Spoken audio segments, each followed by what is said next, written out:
We're at the All-Star break, but the grind never stops. That's why today we're talking waiver wire targets to help you and your team get off to a hot start in the second half.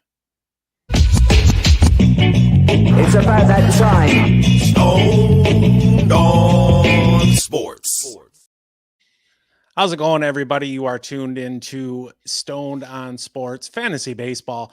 My name is Matt. Got the awesome co-host Kyle here with me today, and that's right. It might be the All-Star break, but we never rest. That's why we're giving you waiver wire targets today.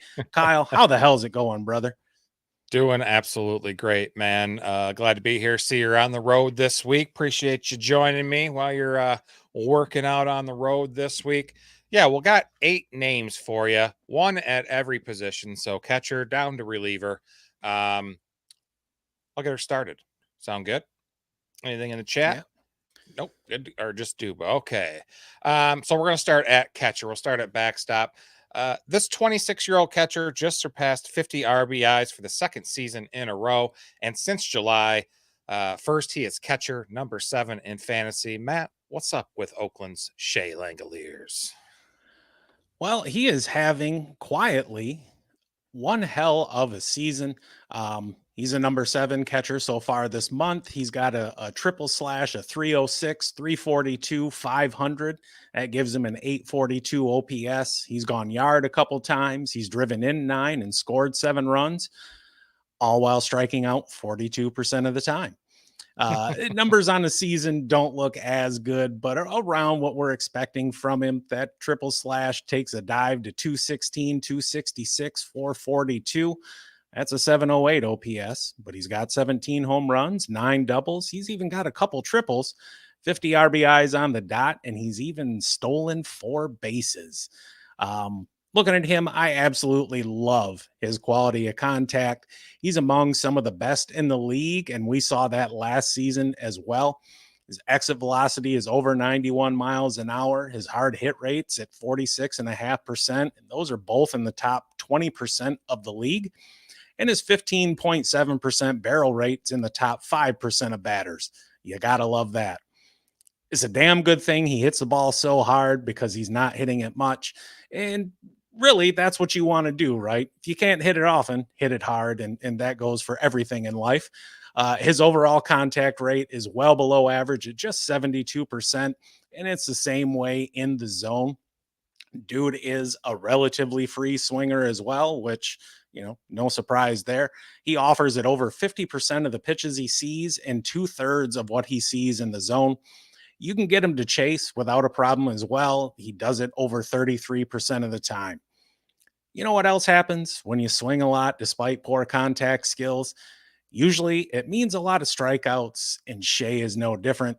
His 28.9% strikeout rate is the 11th highest in the game among qualified hitters. We can also see the contact issues illustrated by his 14.1% swinging strike rate, and his whiff rate is over 30% as well. He's not walking as much as he did last season either. Now, it was never really a lot to begin with, though, right? But you always want to see a rate higher than 5.8%. And as you might have guessed, dude is a fly ball pull hitter with all but 7 of his 28 extra base hits coming to the pull side. We know who he is, and still it's mind-blowing that this guy is available in about 2/3 of Yahoo leagues, given how difficult it can be to navigate the catcher position. He's got a legit shot at a 30 home run, 100 RBI season, and this dude's just chilling on waivers. Like, make it make sense to me because I don't get it. Yeah, great option. Absolutely, he is. But we're going to move on now. We're going to go to first base. And this Rockies first baseman isn't really going to help your average at all, but he can give you some pop. Why else should we be looking to target Michael Toglia? Yes, pronounced Toglia. The G is silent. 12% own. He's dual eligible at first and outfield, and he has been the number 4 fantasy first baseman since the 1st of July, averaging almost 5 fantasy points per game in Yahoo.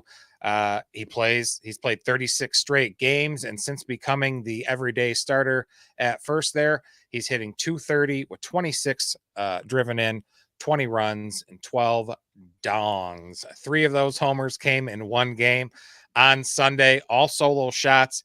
It was his first career multi-homer game. So he plays all the time, like I said. He's a switch hitter. His batting average and on-base percentage are essentially the same from either side of the plate, but the power, it comes from the right side. This year, his slugging is over 200 points higher from the right side versus the left, 639 to 429. Insane. His BABIP on the year has been very unlucky. He's sitting at just 180. That's about 110 points lower than the Major League Baseball average. And here's something interesting, though. His BABIP, even though still very unlucky, is better when he bats from the left side of the plate. Interesting stuff there. Let's talk about some more of that power. Sorry. I got cute and messed up. So more about that power. First is his ISO. A quick refresher about ISO. We haven't talked about it in a minute. Stands for isolated power. Focuses on just extra base hits. Helps to evaluate the raw power a hitter has. So Toglia's ISO this year is 306, Matt. That's double the league average of 154. For some comparison, among hitters with 190 or more plate appearances on the season, Toglia ranks 4th in the majors in ISO, along with some guys named Judge, Ohtani, Tucker, and Devers in the top 5. Very nice company. Second, his expected slugging numbers are excellent, 545. He's 14th in the league among hitters with 150 plate appearances. Third, his barrel rate is amazing at 18.1%. That's 5th in the majors among those same hitters with 150 plus plate appearances. Plus, he has made over a 12% improvement in the barrel rate year over year. Fourth, his hard hit rate, 53.4, puts him among the top 15 hitters in the league, plus almost a 10% improvement year over year. And fifth, his weak batted ball rate. So his weak percentage, that's any batted ball hit at or under 59 miles an hour. Ready for this, guys? 0%. Damn. Pretty amazing. Yeah. So he's got power. So, all right. So as always, we give you, the merits and the flaws of each player. So the bad strikeout rate, it's at 31.3, and it's equally as shitty from either side of the plate. But since July 1st, he has been better. It's still below average, but much better at 24%. Walk rate, I expected worse, but it's not horrible at 7.8%. That's still below average, but again, since July 1st, he's so much better at 13%. Pick this guy up, man. Remember when you played in Little League, the later years of Little League or high school, some pitcher you eventually face can throw a curve. Raise your hand if you couldn't hit it. I know I was fooled plenty of times. So was Matt. So Toglia is kind of like that. His batting average versus breaking or off speed, forget it. It's 143 batting average or worse. Slugging's around 300 and whiff rate's over 40%. His overall whiff rate is almost 31%. It's the 58th worst out of 331 hitters with those 150 plate appearances. But you could hit fastballs, right? I could hit fastballs. Matt could hit some as well when we were younger playing ball. And that's Toglia as well. Batting average against fastballs, 248, a slugging over 600, and a low whiff rate of just 19%. His chase rate is average, but really, he can't take much advantage of it. When he does, his contact rate when he chases is pretty bad. So, but coming up after the break here, starting Friday, the schedule after the break is enticing. 2 series versus the Giants, home versus Boston. Boston's been good, but at home, I'll take it. And they finish July with a series against the Angel. I mentioned he plays every day. He starts versus any side pitching and has major power. I like him in Roto a little bit more than points leagues, but he's a great ad right now if you're in need of a power corner infielder. Anything in the chat? Yeah, we got a couple comments here. Evan is saying, what about the law dog? You stumped me on that one. Not sure who you're referring to there, Evan. Let us know and we'll chat about it. And Eddie Buzz, what happens to Toglia if and when Bryant and Jones returns?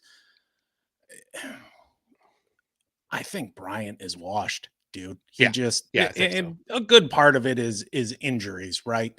But still, he has not looked great in quite some time. Yeah.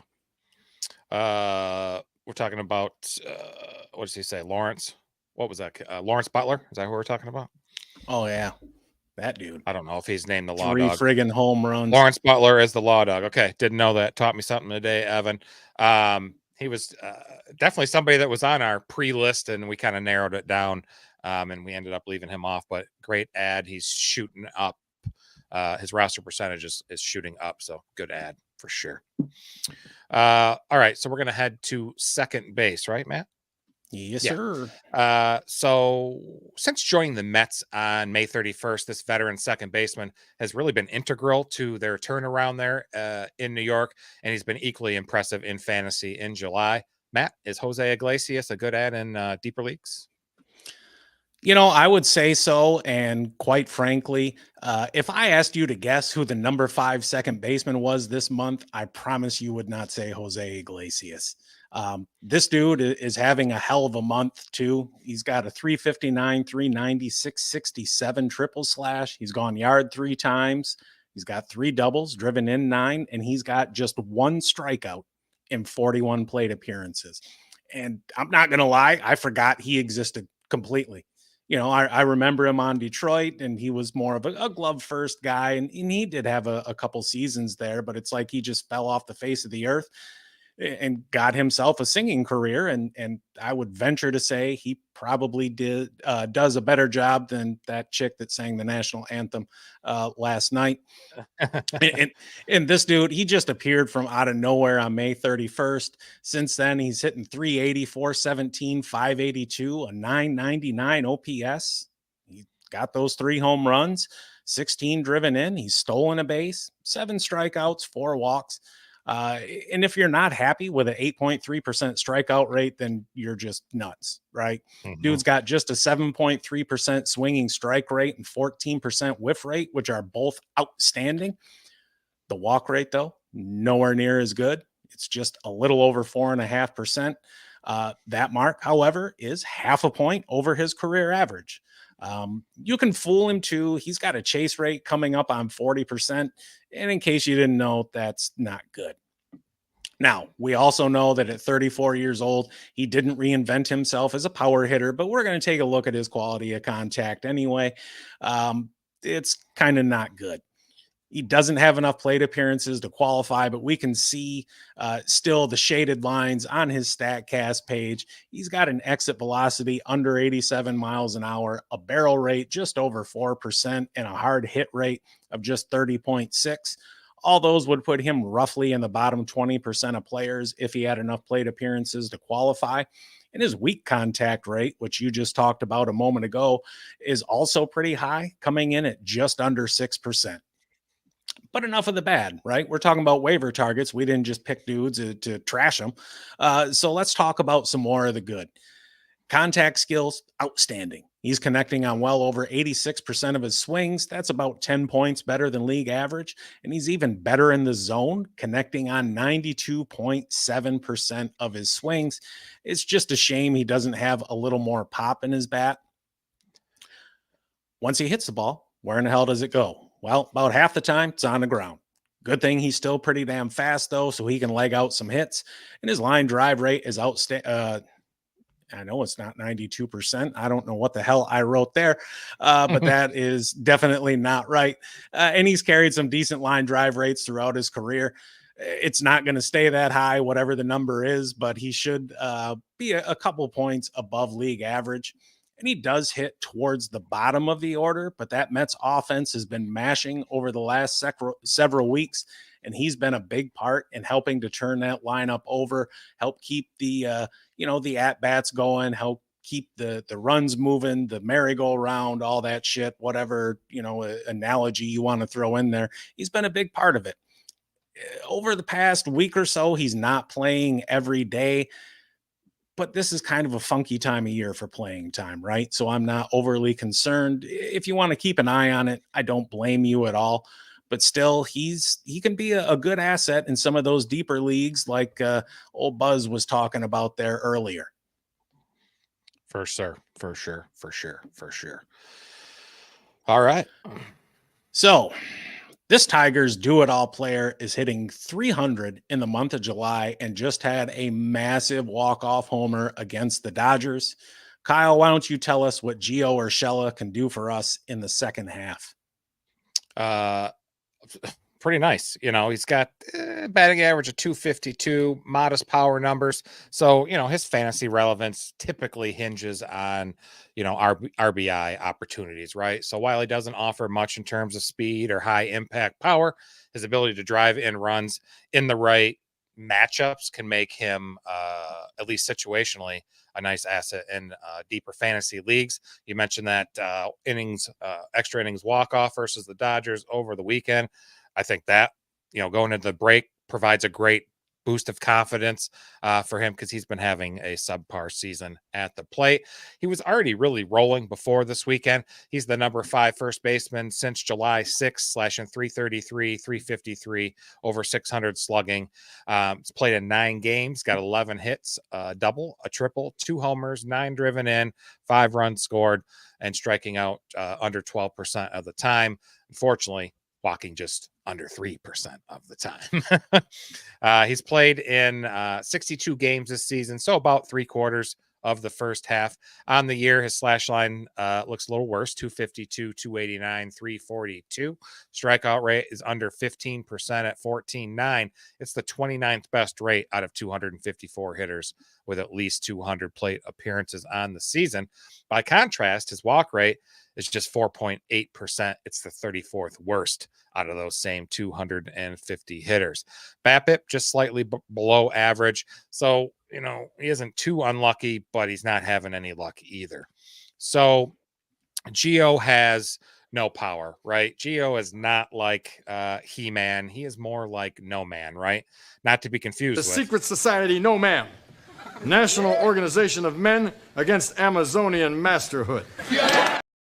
So no power to speak of, right? So how does he survive? By not whiffing very much and above average contact skills. They're excellent. Now, he does chase 35% of the time, but damn good at getting contact on those pitches out of the zone, almost 80% of the time. So how does he do it? One, he's been around for a while. He's a veteran, right? He's poking an above average amount of lightly hit flares and stuff into the shallow outfield. He's hitting line drives over 30% of the time.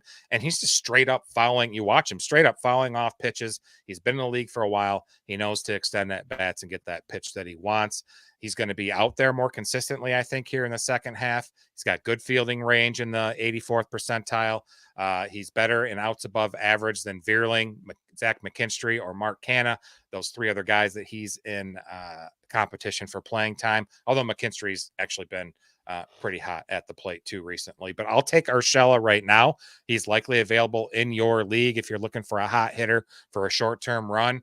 I'd consider him in deeper league, but I also think he's hitting well enough right now to start in other leagues too. So the hot stretch won't last too long. So make sure you act now. We got anything in the chat? No, sir.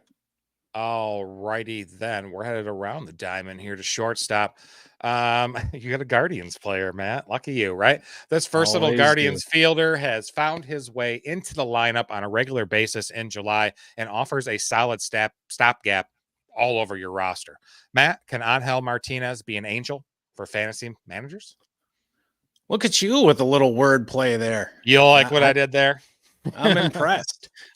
This dude is a Guardians number 8 prospect, and he plays all over the diamond. Granted, he's only been up for 13 games, but he's got a 277, 382, 468 triple slash, gone yard a couple times, 3 doubles. He's driven in 4, walked 8 times, and struck out 7.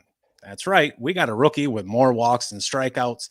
Yes, it's a small sample. But let's take a little bit deeper look into that plate discipline. He's striking out just 12.5% of the time, but it's going to rise, right? Swinging strike rate is great so far at 6.4%, but looking at his minor league numbers, I think he's going to be closer to 10% before all is said and done. The whiff rate's equally good at just 15.8. He will chase, though. He's over 28% so far in the show, and he's been at 30+% in AAA. His walk rate is equally as impressive at 14.3%. That might have some staying power. Maybe not necessarily in the low teens, but from what we've seen of him in the minors, it should be double digits, 10, 11, 12% on probably on the high side. His bat to ball skills are looking good so far. His contact rates over 86%, zone contacts almost at 93. He's pretty selective, both his swing and zone swing, overall swing and zone swing rates are well below average. But keep in mind, we're talking about just over a dozen games here. Quality of contact, on the other hand, he's got one of the lowest exit velocities I've seen this season at just 84.1 miles an hour. Hard hit rate is under 32%, and his barrel rate is just a tick under 5%. Keep in mind that power isn't really a part of his game. He's got just 40 career minor league home runs in 5 seasons.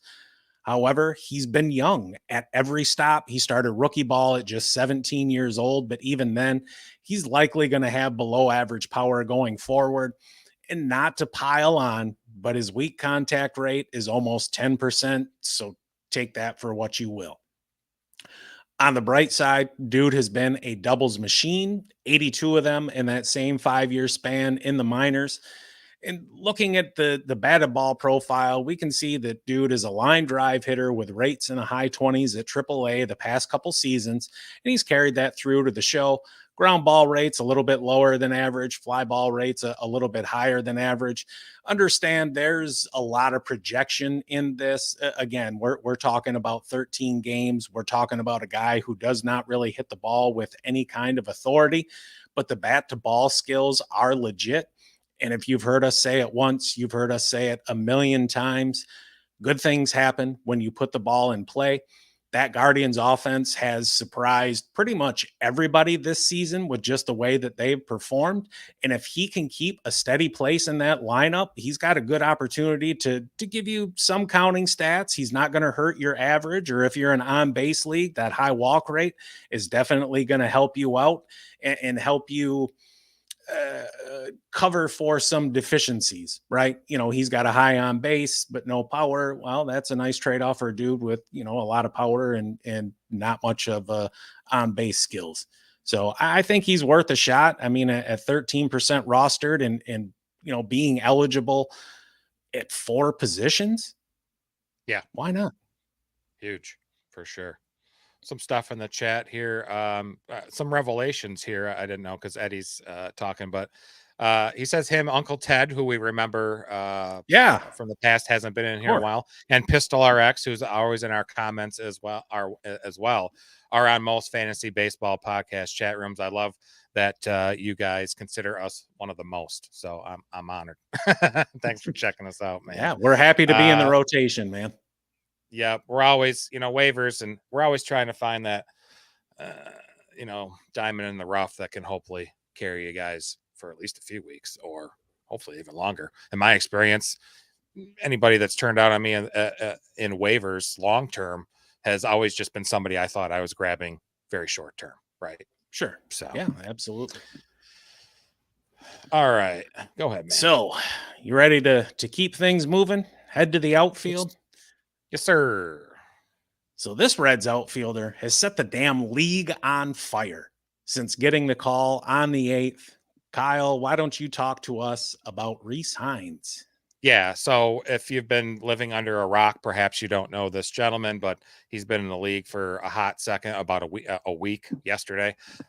He came off. He's 68% rostered. When I wanted to talk about him a few days ago, picking players, I think he was well under 50, high 40s or something like that. So he's got a lot of traction. So he might not be available in your league. So jump now. He's coming off a 2020 season at AA last season. His fantasy profile has, a lot of appeal, right? And it's really been an historic start to his career. He's the number 1 fantasy outfielder since he was called up last Monday on the 8th, averaging, get this, 9.4 fantasy points per game.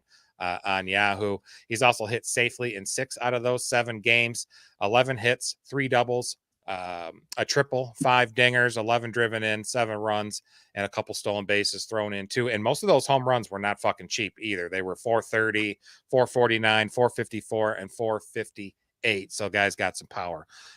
His slash line is just ridiculous, right? Batting average 423, on base 464. His slugging mat is 1192.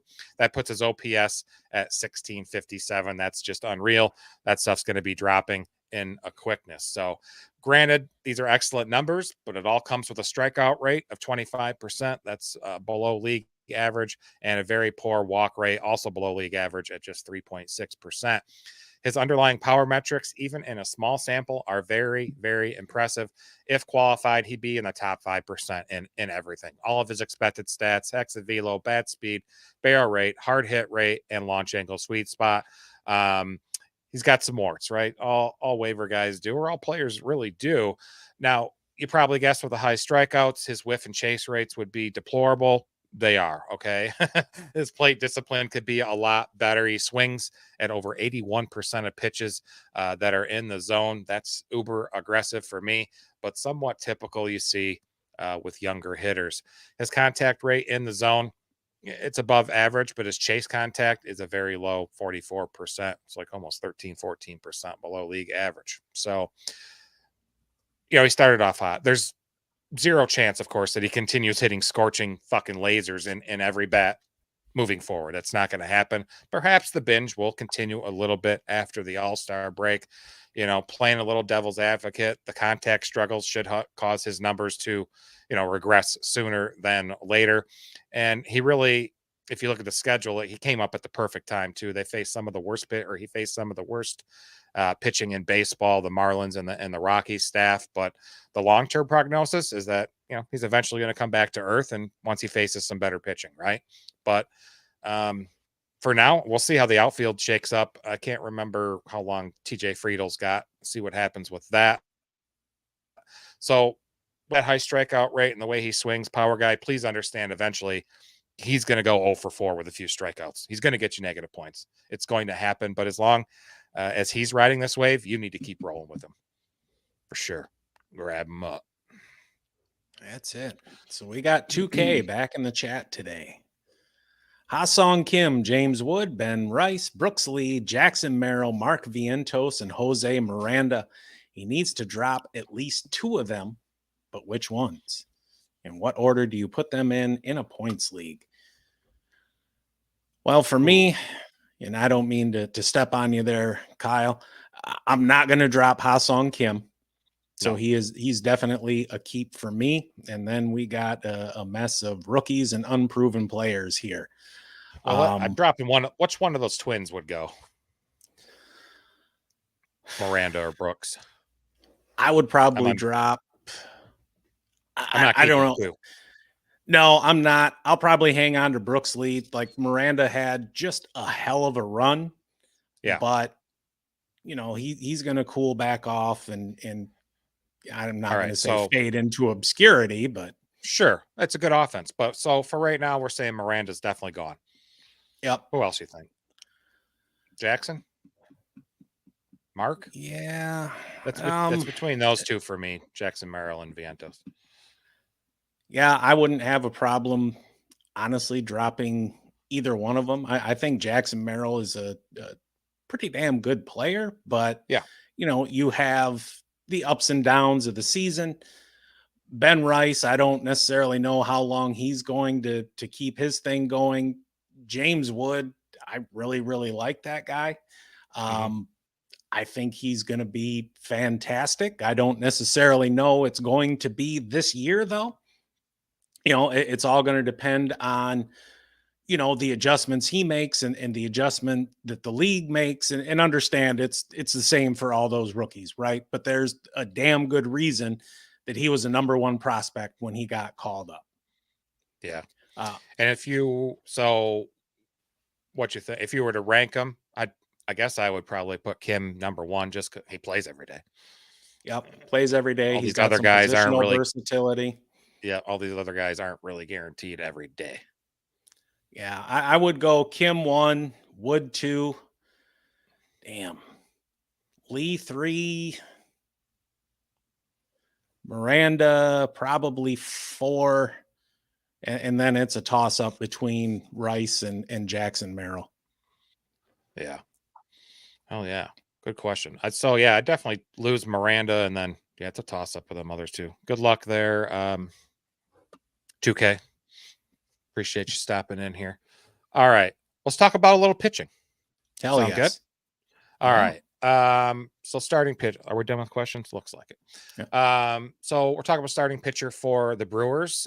In 13 starts, he's had 2 outings already where he threw 8 scoreless innings in each, not once, but twice on the season, and looks to keep a rotation spot for the remainder of the year. Matt, tell us more about Tobias Myers. With pleasure, my friend. Very quietly, this dude has Yes. been the number 19 starting pitcher over the last 6 weeks with quality starts in 5 of his last 7, and he's gone at least 6 innings in 6 of 7. On the season in 13 starts, he does have 1 relief appearance. He's 6-3. He's got a 3.13 ERA. His FIP, xFIP, and expected ERA are all about a run higher. So there's a little bit of luck there. A whip just over 1.1. He struck out 62, walked 20, has given up 10 dongs across 72 innings pitched. And we see right away, like, he's not a big strikeout pitcher, but it's not as bad as it looks on the surface, right? At 21.5% strikeout rate, it's just a hair below league average. And he's striking out 7.75 per 9, and that's not awful. The swinging strike rate is about a point below league average at 9.7%, but he gets a good amount of called strikes to help balance things out. His whiff rate is pretty low as well, but that tracks just based on what we've talked about him and what we've seen from him so far. He does do a good job of limiting the free passes. He's got a walk rate under 7%, and he's got a better than average chase rate to go with it. The quality of contact is solid. Exit velocity is a little high at 89.5, but his barrel and hard hit rates are both better than average. He also induces quite a bit of weak contact as well. And from an overall contact perspective, he allows more than most. Contact rates at 80 flat, which isn't too bad, but you're not writing home about it either. Zone contact is a little over 86.5%. He does get a good amount of ground balls, but his line drive rate is a couple points higher than average. And look, this dude's got a strand rate over 84%. That's just simply not sustainable given his lowest strikeout totals and the amount of line drives he gives up, even if he does have one of the better defenses behind him. Going forward, I think we'll see that gap between his ERA and expected stats shrink, but even then, he should still be better than average in that regard. The guy isn't an amazing pitcher. He's not an ace or anything like that. But as you mentioned, he can eat some innings. He'll go out there and he'll throw 6, 7, 8 innings. He's giving you a good amount of quality starts. You like the run support he's going to get there in Milwaukee. He's owned in a little bit under half of leagues, which, okay, to me, he's much better than replacement level. And like I said, the dude's a top 20 pitcher over the past 6 weeks. And the fact that he's sitting out there in so many leagues is kind of baffling to me, because it seems like everybody is looking for pitching all the time. And yet there this dude sits. And I get, he's not going to go out there and get you 10 strikeouts in a game. That's just not who he is. And that kind of sucks. But again, we're talking about waiver targets. There's going to be some trade-offs.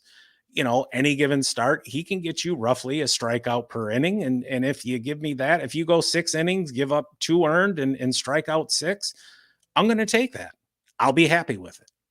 And you should be too. Absolutely. Okay. Minnesota. All right. So it looks like the Phillies may have a new man handling 9th inning duties. So if you're looking for saves, this could be your guy.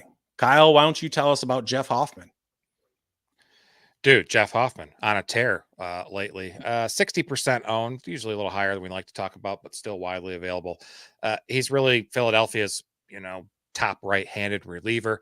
His main competition, Jose Alvarado, does lead the club with 13 saves on the season, but since June 30th has just 1 save and a hold. Hoffman, on the other hand, has nabbed 4 out of his last 5 saves for the Mets, bringing his total to 9 for the season. And since July 1st, he is the number 24 relief pitcher in fantasy with an ERA of 0, a whip of 0.50, a 39% strikeout rate, average walks in just 6 innings. On the year, he's 3-1. Those 9 saves I mentioned, 40 and a third innings pitched, ERA of 1.12, sub 1 whip.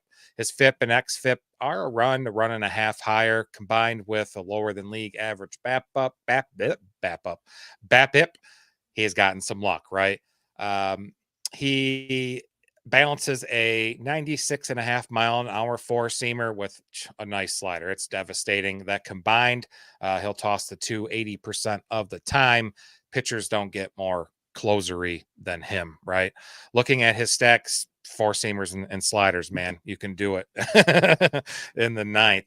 You look at his StatCast, it's a beautiful sea of red. Dude is in the 90th percentile in pitching run value, expected ERA, expected batting average, fastball velo, chase rate, whiff rate, and strikeout rate. And his barrel rate is in the 85th percentile. No wonder he made his first all-star team this year. His has above average walk rate too of 6.3. Now, we'll talk the good, we'll talk the bad. He's got some warts too. Allows a lot of hard contact. Hard hit rate, exit velocity are both in the bottom third of pitchers. That has me a little concerned. So, I just mentioned his FIP and his BAPIP, how he's getting lucky with that. With all that hard contact allowed, he could easily regress a bit in the second half. His ground ball rate isn't that great, but his fly ball and line drive rates are only slightly above league average, and he's only surrendered 2 long balls all year. Looking more at the data, another kind of warning. What that's telling me, don't expect just 2 in the second half. So his launch angle is too high at over 16 degrees. His under rate for batted ball is way above league average, combined with a pull rate almost 50%. That's definitely a recipe for some regression disaster. But, when you're adding a pitcher off waivers, you're looking to simply fill gaps both in the short and the long term, potentially the long term, as Eddie Buzz was just talking about in the chat. I think Hoffman is the latter. The bullpen is loaded with great arms, but Hoffman's the clear standout there right now, and will be in fantasy. The Phillies, the team contacts, they got the best record in baseball. Whoever's serving as their closer will have immense fantasy value through the second half of the season. I'd add him before he is gone. Heck yeah. Any movement in the chat here? Let's see. Evan Vance. Who's better, Yates or Hoffman? I'm still going Hoffman. I can't hear you, Matt. Are you muted? No. I'd go Hoffman. I'd go Hoffman too. Just that Phillies team is something else. And Eddie Buzz brought up a good point. If Texas doesn't find themselves back in it, somebody's going to come calling for Kirby Yates. Oh, yeah. And you don't necessarily know if he goes to another team, whether he's going to retain that 9th inning role. Yeah. Awesome. Heck yeah. Real quick, before we split, thoughts about Lawrence Butler? I think we just touched on. Why is that not showing? It's not showing because you clicked the wrong thing. Oh, I certainly did. Thoughts about Lawrence Butler? Guy's been going off for sure. What was he? I can't remember. God, this is why my memory needs to be a lot better. I don't think it's going to improve, buddy. What? No, I mean, he's getting some decent playing time. There's some pop in his bat. We did that DFS matchup on Sunday, me and you, and we both used Lawrence Butler for some cheap salary relief. And I don't know what he scored, 30 points, 40 points or something. Sunday, it was great. Like that. Well, when you have, 3 home runs. Yeah, it's always nice. So the listener leagues in Yahoo, God, I hate Yahoo. We're not using that next year, but they split the week different than like CBS. So we're still continuing on our matchup with the 3 games this weekend. A lot of the people that are if you look at the matchups, a lot of the folks that are under 500 and playing a team with a better record than them are projected to win, except for the Icon Connors team matchup. So it's going to be interesting to see what happens this weekend. I know I need to win. Otherwise, I'm not going to sniff no playoffs. You and me both, buddy. You and me both. All right, so we're going to get out of here. I'm sure everyone's ready to watch the All-Star game. Don't forget to like and subscribe. Hit that notification bell. We'll be back Thursday at 7 p.m. for 2 start pitchers and streamers for the following week. And remember, we're doing fantasy football too. Check out our channel at Stone Down Sports Fantasy Football. Next stream is this Sunday, July 21st at 7 p.m. Eastern. It's going to be all about the quarterbacks, baby, with our annual fantasy QB preview. So make sure you tune in. And again, we're on the podcast platforms as well, including Spotify, Apple, and more. Info is available down in the description for all that, guys. Have a great night. Enjoy the All-Star game. Everyone stay stoned. See you, folks.